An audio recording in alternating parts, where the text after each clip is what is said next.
ಚಿತ್ರದುರ್ಗ ತಾಲೂಕಿನ ಹಿರೇಗುಂಟನೂರು ಗ್ರಾಮದಲ್ಲಿ ನಡೆಯುತ್ತಿರುವ ದ್ಯಾಮಲಾಂಬಾ ದೇವಿಯ ಜಾತ್ರೆಯಲ್ಲಿ ಭಕ್ತರ ದಣಿವು ನೀಗಿಸಲು ಗ್ರಾಮದ ರೈತರು ಮನಸೋರೆಗೊಳ್ಳುವ ಸೇವೆ ಸಲ್ಲಿಸಿದ್ದಾರೆ. ಎತ್ತಿನ ಗಾಡಿಯಲ್ಲಿ ತಯಾರಿಸಿದ ತಂಪಾದ ಪಾನಕವನ್ನು ಭಕ್ತರಿಗೆ ವಿತರಿಸುವ ಮೂಲಕ ವಿಶೇಷ ಗಮನ ಸೆಳೆದಿದ್ದಾರೆ.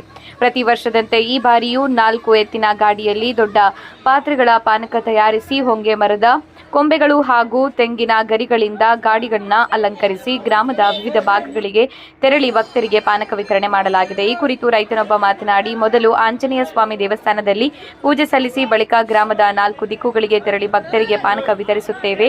ಜಾತ್ರೆಗೆ ಬರುವ ಭಕ್ತರ ದಣಿವು ನೀಗಿಸುವ ಉದ್ದೇಶದಿಂದ ಈ ಸೇವೆ ಮಾಡುತ್ತಿದ್ದೇವೆ ಎಂದು ಹೇಳಿದ್ದಾರೆ. ಇದೇ ವೇಳೆ ಒಬ್ಬ ರೈತ ತನ್ನ ಎತ್ತುಗಳ ಮೇಲೆ RCB ಎಂದು ಬರೆಯಿಸಿ IPL ಟೂರ್ನಿಮೆಂಟ್ನಲ್ಲಿ ತಂಡ ಮತ್ತೊಮ್ಮೆ ಗೆಲುವು ಸಾಧಿಸಲಿ ಎಂದು ಹಾರೈಸಿರುವುದು ವಿಶೇಷ ಆಕರ್ಷಣೆಯಾಗಿದೆ. ಜಾತ್ರೆಯ ಸಂಭ್ರಮದ ನಡುವೆ ರೈತರ ಈ ಸೇವಾ ಮನೋಭಾವ ಭಕ್ತರ ಮನಗೆತ್ತಿದೆ.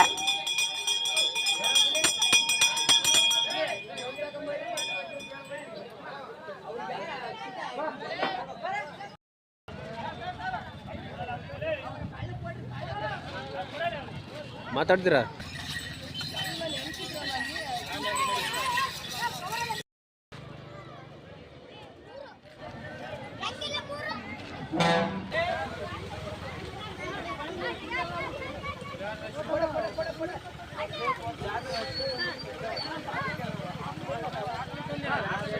ಮಾರಾಟ ಬಾರಮ್ಮ ಮಾರಾಟ